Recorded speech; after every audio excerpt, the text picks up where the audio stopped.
মা পাগল লিটন ব্যাপারী কোনোভাবেই মেনে নিতে পারেননি মায়ের মৃত্যু।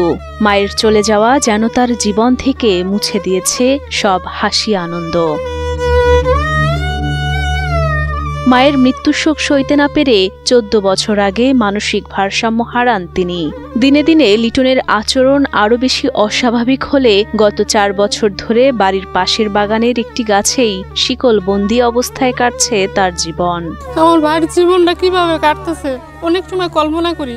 রাত্রে ঘুম আসে না, শুয়ে যে থাকি তারপরে ঘুম আসে না, কিন্তু আমার বাড়ির জন্য কষ্ট হয়, কিন্তু আমি তো কষ্ট দেখাইতে পারি না। মানুষ বাসায় যায়, অনেক মানুষ ভিড় করে লায়, মায়ের দূর করে, এরম করে আপনার বাইরে ছাইরা দেন, অত্যাচার করে, আপনি কি দেখতে পারেন না, মানে অনেক কথা বলে অনেকজনে, নানান কথা শুনতে না পাইরা সহ্য করতে না পারে, লাস্টে এসে বেঁধে রাখছি আর ছাড়ি না। গাজীপুরের কালিয়াকৈর উপজেলার কালামপুর এলাকার মৃত ফয়জুল ব্যাপারীর ছেলে 25 বছর বয়সী লিটন ব্যাপারী। জানা যায় ছোটবেলা থেকেই মাকে অনেক বেশি ভালোবাসতেন তিনি। তবে 14 বছর আগে তার মা ফুলমালা বেগম স্ট্রোক করে মারা গেলে তা সহ্য করতে না পেরে মানসিক ভারসাম্যহীন হয়ে পড়েন তিনি।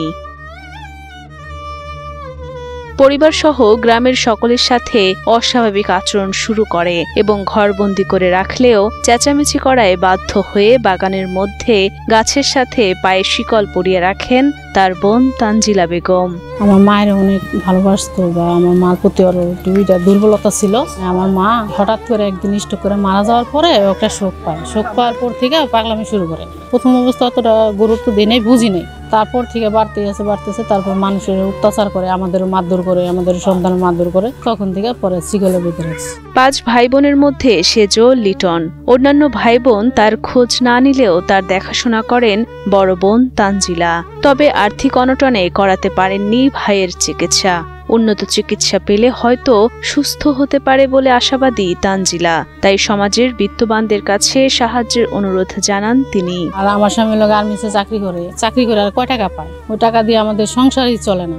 আর্থিক অবস্থার কারণে আমরা ট্রিটমেন্ট এখনো কোনোভাবে করাইতে পারিনি। সবার কাছে আমার একটাই চাওয়া যে আমার ভাইয়ের প্রাথমিক চিকিৎসা দিব, যেহেতু আমি চিকিৎসা করতে পারি নাই, এরা যদি একটু সাহায্য করে, সাহায্যের মাধ্যমে আমি তার চিকিৎসা দিয়ে সুস্থ করতে পারি কিনা এটার জন্য চেষ্টা করি। প্রতিবেশীরাও ব্যথিত লিটনের এমন জীবন দেখে। তাদের সকলের চাওয়া চিকিৎসার মাধ্যমে সুস্থ স্বাভাবিক জীবন ফিরে পাক মানসিক ভারসাম্যহীন লিটন। মেয়ের অত্যাচার করে, রাস্তাঘাটে সেরিরা ডিউটি করে যায়, সেরিগো চাহা টান দেয়, অন্যদের এরকম করে দেখে করে বেঁধে রাখছে। কারণ যারা গার্জিয়ান সবাই দরিদ্র, কে কাকে নিয়ে দৌড় পারে। এখন আমরা এলাকার পক্ষ থেকে চাইতেছি যে ওদের একটা ভালো চিকিৎসা হয়, ভালো চিকিৎসা হইলে আল্লাহর রহমতে ও সুস্থ হবে।